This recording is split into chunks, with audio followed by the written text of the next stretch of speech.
All right, so I'm going to bring our next speaker on stage. S.J. Jones is a technical sales engineer for Velo 3D. The title of S.J.'s talk today is Big Print Energy, and I'm going to get out of the way and let you get started there.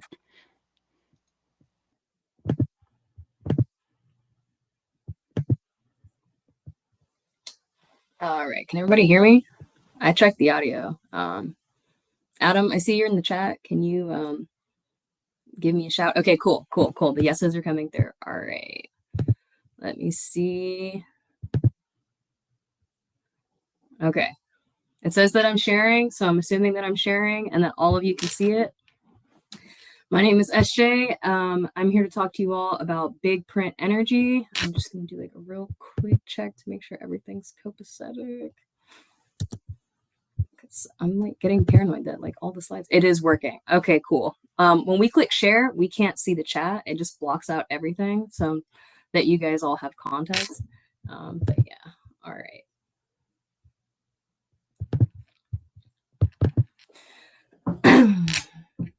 Is it sharing? It says that it's sharing, but now it says that it's not. Share screen. Click that. Share that. Okay. So big print energy was a topic that I was super excited to bring to your screens this afternoon. Big print energy was this like, when I had to describe this to my coworkers at Velo, it was like the day that I first saw our huge large format printer. And I looked inside and I saw this like massive build chamber. Like it was big enough for me to sit inside comfortably with like 3 of me stacked next to it. And I got like these crazy goosebumps and I was like, oh man, like something's happening essentially. And so like that was the moment that I first felt big print energy, but I didn't know what it was, how to describe it, or how to put it into words. So this entire presentation has been an exercise on just exactly what that is. So I'm not going to waste any further time. I'm just going to jump right into it. So big print energy. Energy describes the ability to do work. And big print energy is essentially like that goosebumpy feeling as I looked into the chamber and I realized that this was dramatically going to change the industry. So it's this feeling that you get when you recognize that there's about to be a huge amount of adoption for the technology. Because as we increase the speed of our printers, the size of the build volumes, and the strength of our materials, and we bring down those overall costs, we're going to be able to do more work with less. And it's going to dramatically drive adoption. Where are we seeing big print energy? I was doing a lot of research to see like who were the early adopters and are those early adopters still the same people? And for the most part, yes. So you're seeing a lot of high adoption and a lot of cutting edge manufacturing, people who have the need and the money. So obviously that's going to be aerospace. But as you see the costs come down with these larger printers, we're going to see a lot more of the mass customization consumer goods markets kind of start tipping their toes in the water as we start to get closer to their price points. And then I'm also seeing a lot of adoption in like the prototyping and tooling. Additionally, shipbuilding has become quite popular, molding, defense, and of course my favorite, which is renewable energies. And we're going to get into that a little bit later on. So who is big print energy for? So ask yourself 3 questions if you think you really want to get on this path. Number 1, is AM consistent with your organization's overall manufacturing strategy? Number 2, does your organization segment fall into like one of the big major categories for adoption? Like mass customization, are you looking for prototyping and tooling, innovative manufacturing technologies, cutting edge type of thing, that sort of thing. And then number 3, ask yourself, if you and your manufacturing team are able to effectively capture the value, and the chief constraints to LFAM are going to be economics, speed, and the materials that we have available. So initially, when we started doing LPBF, the like small machines were around 250 by 250 millimeter.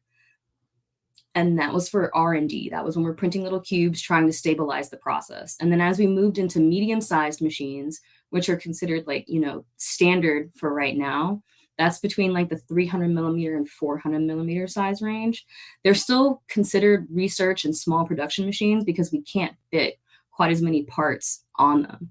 But now as we're moving into like big production and heavy industry, we're seeing easily over half a millimeter, 550 by 600, 590 by 560, 600 by 1000. Like it just keeps growing and growing and growing.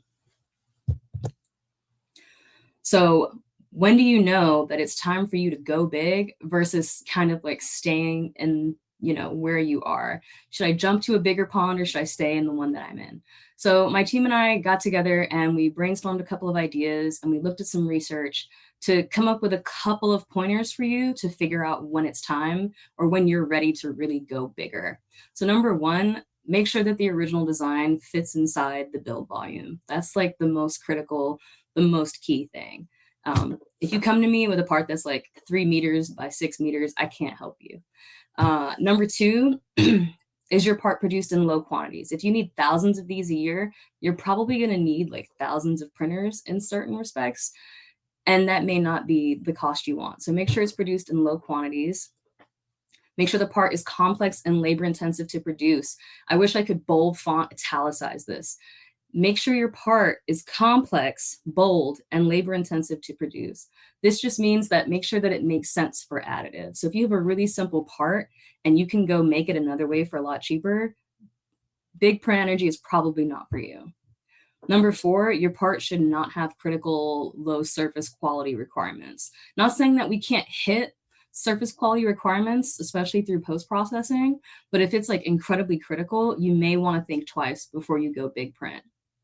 Number five, your part should have low dimensional accuracy requirements. So I'm talking like plus or minus like 200 microns. This is a huge part. So like the tolerances are going to have to open up just a little bit more with LPBF compared to like a conventional manufacturing method. And I want you to have that realistic expectation before you come to me asking, can you print this massive part? And then number six, this one has become more and more critical as we started qualifying more and more parts. Your product should not be sensitive to a material swap. So oftentimes I'll take a customer down the qualification route and it'll be with something like, say, aluminum. And if we use F537 and then they have another series aluminum, they'll think that it'll be easy to swap. But then once we get it to like the final review by their engineering teams, it's a no-go because they've realized that the material chemistries aren't exactly the same. And they were far more sensitive to that swap than they thought. So make sure that you check on if this material is going to be okay and if it's going to be acceptable before you venture down this path. So why is big print energy important? Because adoption rates will jump. And so as costs continue to go down, production is going to increase. We're going to have a lot more materials accessible because the costs have come down and now it makes sense to print in these more exotic materials. So everything's going to be less expensive and far more readily available. Additionally, as our costs come down, the cost margin between like additive and conventional subtractive methods is going to start shrinking. So then it might be a little bit easier for them to swing to, let's just go the additive route rather than, having to machine this whole piece. And then obviously new capabilities are going to be on the horizon. So more lower cost points, additive is going to be a lot more attractive. So we've got to get ready for the goosebumps. I hope you all are having them now because I'm just so excited for like people to finally hit that price point where they're saying yes more than they're saying no to additive manufacturing. So let's look at a case study. I called it the Department of Big Print Energy because it's with the Department of Energy. And I just thought that would be a great title. Okay, so Mohawk is a clean tech company that's been around for almost 30 years. They are one of my customers and they're based out of New York. They work on a lot of like renewable, decarbonized type of grants and programs with the Department of Energy. And since the 90s, the Department of Energy has invested like $780 million-ish in these things called solid oxide fuel cells. I'm not a renewable energy engineer, so I'm going to give you the best description of what that is that I can. But essentially, a solid oxide fuel cell is like big energy, small package. Think of like an infinite life battery. Essentially, what it does is that it oxidizes your hydrocarbon fuels without combusting them so that they are a bit more of a cleaner energy source. And the advantages to this type of battery are high heat and power efficiency, long-term stability, fuel flexibility. It has lower emissions and low cost. So it's a really great initiative for like more decarbonized energy sources, which we really need right now. So that part that you saw before, the solid oxide fuel cell, goes inside of something called the AORB, which is an anode off-gas recycle blower. And the location of that part is where that green arrow is gesturing. So the cost of this AORB was prohibitively high due to the fact that one of the impellers inside was super expensive to make. So as much as the Department of Energy loved the design for this part, it just cost too much for them to have widespread adoption of it. So no one else could print this part for them, so they came to us with these project goals in mind. Number one, they wanted to extend the part life. So they needed it to be made of a high strength, nickel-based, corrosion-resistant super alloy material like Inconel 718 or Haynes 282. The main issue with that was that both of those materials are really difficult to machine and they're difficult to cast. Number two, they cared a lot about aerodynamic efficiency, so they had a lot of complex 3D geometries that were challenging for conventional manufacturing methods like machining. Number three, the cost. So the impellers are made in small batches of like a dozen. So it was really difficult for them to recognize like where the sweet spot was, economies of scale. They couldn't just make like hundreds of these in 1 year and then call it a day. They didn't need quite that many. So we were kind of in the perfect position to help them out for this project. Ooh, let me get a sip of water real quick. So this graph over here on the left is going to show you how much it cost them to make these conventionally for this study that they did. And you can see that when they were making 1 or 2 through 5-axis machining, it cost $15,000 to $18,000 for these little tiny impellers. And so that plate that you see on the right is 315 millimeters across. That's 31 centimeters. That's roughly a foot across. So you can see how small these little impellers are versus how much they're charging. So if they went through like a conventional process like investment casting, where you can get 5 to 10, you're looking at like almost $4,000 to $2,000 for 5 to 10 of these things. But when you go with, DFAM or additive manufacturing, the costs come down significantly. So if you wanted just 2 of them printed, it didn't make a lot of sense. It was $1,000 per part. But if you wanted 12, that brought your cost down a lot. So printing 12 of them only ended up costing $600 roughly per part, which was a really great cost driver for this group. But I wanted to go a little bit further. So I took all their parts, spread them out over our super large format system, and I was able to fit 60 parts on the build plate compared to the original amount that they had requested. So they could fit 5 batches per build. The print time ended up being 45% faster, and you could get 5 times the parts for twice as fast. Looking at the build times, it took them about 2 days, I think, a little over almost, to print the first batch. This batch will print in a day. So you can have 5 times the parts that you need within 1 day. And then the overall reduction in print cost was more than 30% per part. I wanted to give you all concrete numbers, but it's really hard to compare apples to the apples that you bought last year, given the supply chain disruptions, the cost of powder, the cost of labor, and inflation that has been taking place in the market lately. So I couldn't give you a really fair comparison, but these are the overall numbers. You can kind of draw your own conclusions yourself on what the final number actually was per part. So upgrade loading. I think I've got 10 minutes left. Yep. Okay. One moment, please. All right. So how much is this upgrade going to cost me? How much is it really going to cost to go from a medium-sized machine to a large-sized, large format machine? Your biggest factor in cost is obviously going to be the investment cost of the machine. But I included this figure on the left from my research that shows a graphical summary to help you identify what the main cost drivers are really going to be in the process. So the process simply has like 7 essential steps that are the main steps, and those are design and planning, materials, machine prep, the actual manufacturing, the post-processing, administration, and sales. And then the last one is quality. So on the top, you see like the overall pie, and each band gets added. And then on the bottom, you see like what the absolute cost was.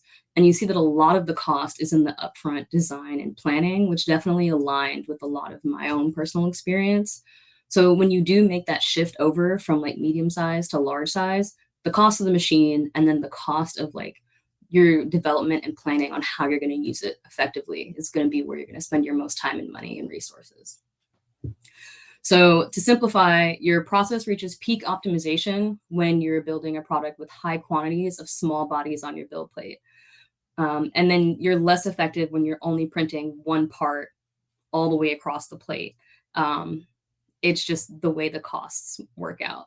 So if you want to make lots of money, small parts all over the plate. But if you want to hit lots of value, then you want to have a part that takes up the whole plate. So if you're only going to be able to fit one part per plate, then you want to make sure that that part has lots of value to your organization as you print it. Big print operations.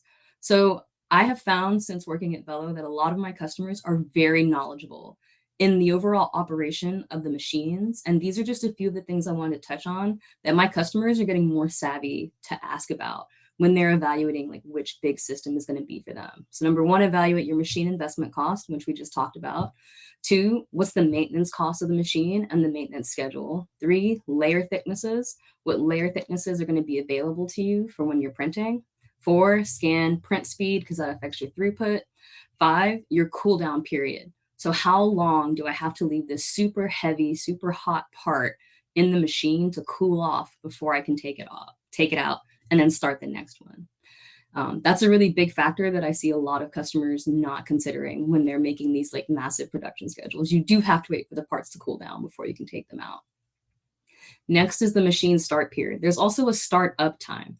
So in standard legacy systems, you would need to like add powder and clean it and swap out any consumables, etc. For our system, we also run like a calibration check that checks the overall health of the system, which we do find improves the quality of all the prints that come out. And that health check takes about an hour to 2 hours, depending. What's the average runtime per week? So how much time do I have to run this machine to get back on my investment? What's the post-processing time per product? You need to factor that into a lot of your schedules because that will also impact your lead time, which also like impacts how people feel about like ordering parts through additive. And then the volume filling degree percentage. This is one that gets overlooked quite a lot. I have worked in industry long enough that I have been told print just that one part that takes up 20% of the build plate because it's due on Friday and they have to have it. So that one part then costs the whole of the build versus if I had printed that customer 4 of those parts, the time would have come down and you might have got, like paid for 2, got 2 free essentially at that point in time. So make sure you're focusing on like maximizing the volume of the builds and the production as you run them through your shop. And I think last but not least, I really wanted to add some real life like tips and tricks for people who are considering getting a large format printer. This is a photo of me at our main site, depowdering a build. So number one, bigger parts require thicker plates. And this is a difficult concept that I have to reiterate to customers over and over and over again. So as you increase the volume usage in X and Y, you're going to decrease the available Z height that you have available. So that means that if you come to me and you want to print a really big part that takes up the full X to Y bound of the build plate, I'm going to order my manufacturing engineers, my manufacturing people on the floor to put in a thicker build plate to handle the stresses of that part. And that thicker build plate can almost be double the size of the normal build plate. So then you're at 100 millimeters in the build plate. So you have to take 100 millimeters off the top of whatever the top of the Z is. So if you design your part for the full like 999.99 millimeters, we're going to have to figure out how we're going to lose some height in that part. So just keep that in mind as you are choosing and picking parts for your large format printers. Number two, plan to incorporate some geometries onto the sides of your part or onto the sides of your plate to assist with handling and transportation once it's out of the machine. This isn't just for handling and ease of use, but it's also a safety concern. So like you don't want people struggling to hold this machine like to the side or anything. It just helps if you have what we normally print is like little eye bolts or like little hoops on the tops of like the flanges or parts where we know it's going to be machined off. We'll just wire EDM it off during the wire EDM phase, but it does help a lot in like moving the part in and out of crates, especially for shipping and things like that. So start looking at those geometries, figuring out which ones are going to be okay for you and your team. And then the last one, which is a huge one I can't emphasize enough, when you have bigger parts, they make bigger print file sizes. So have a contingency plan in place for how you're going to manage moving those files around. How are you going to store them? How are you going to transfer them? Are you going to be able to use like an Ethernet cable or will you not?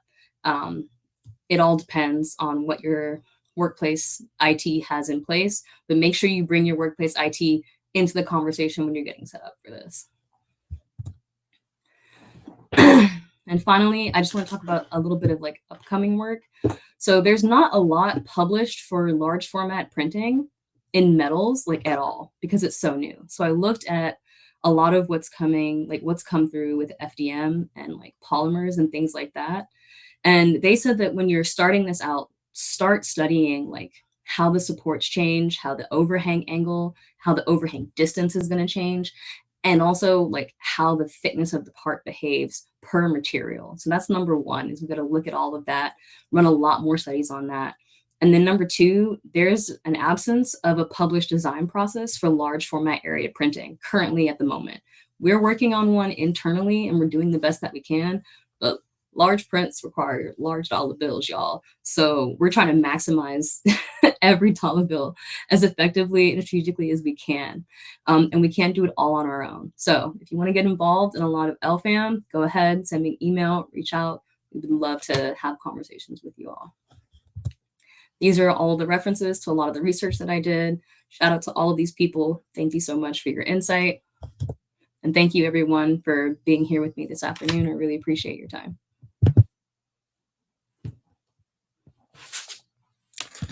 Thank you, SJ. That was awesome. Did it work? It did, yeah. Yeah, Okay. we saw everything, and it was great. We do have a couple of questions for you in the chat. This one is anonymous, but mo lasers, mo problems. Am I right? How does Velo manage heat removal and smoking when using multiple lasers? We work really, really hard on our gas flow. And I mean, I don't think anybody from Velo is here. I hope y'all are not here. But I can tell you that the round build plate is round for a reason. And if you want to talk more about it, please reach out to me offline. I'd be happy to like show you some diagrams and some schematics that we studied across the build plate. Cool. All right. Any guidance on when you should print one big part versus when you should split your big part into a couple of pieces and print it in pieces? So if you're going to split a big part, weldability can't be like a big concern. So I've split a couple of ducts. Like some people need like these big exhaust type of structures, and they don't have like a tight tolerance or anything like that. They just can't get the manufacturer in time to go through a conventional process. So they really just want a prototype of like multiple ducts. So they'll have like the middle piece be different. It'll have some kind of internal feature. That's when I would split it, but I typically would not recommend splitting it if it's a critically functioning part. And if you do have to split it, make sure that the joint where you are splitting it is a non-critical segment. Cool. Okay. Big parts equal big file sizes. That was new information for me. That's cool insight. Are those hard to download, manipulate, and slice? Oh yeah. Oh yeah. So they're really tricky to download. I used to work at Aerojet Rocketdyne. It's no secret, and so we couldn't have access to the internet in certain parts of the company, and then our computers would automatically time out if we weren't there jiggling the mouse as a security feature. So if it took me like 45 minutes to transfer 2 gigabytes, I had to sit there and just like rock my mouse back and I couldn't walk away. I had to sit there and spend like an hour of my time just like gently rocking the mouse. The computer wouldn't go to sleep. So when you go from like half a gig to something, I have parts that have been like 20 gigabytes. That takes even more time, almost overnight. So like having like foresight and forethought into how you're going to do that is really critical to success. It's become a huge bottleneck. That's so far is what I've seen in certain instances. All right, a couple more here. Do these large builds suffer more in anisotropy and differential shrinkage? So we are seeing like a little bit of shrinkage, but it's mostly in the Z, and the shrinkage is like maybe 1 to 2%. So we typically do like if it's a part that's going to go into production or become one of our golden build files, we do tend to like print the first test at site, and then we'll scale after that appropriately depending on the part and the material, so that you have that scale factor for you already baked in so that it prints to the correct size after all of that. All right. This was in the Q&A, but the next design will be an automated mouse mover. You could print that. I've got some creative ideas now that we've gone through 20, like this was pre-2020. So like post-2020 now, it's like you can just look it up on TikTok. How do I make my mouse jiggle for like Oh 4 yeah, hours? we've But solved yeah, this, I'm sure. we've solved this.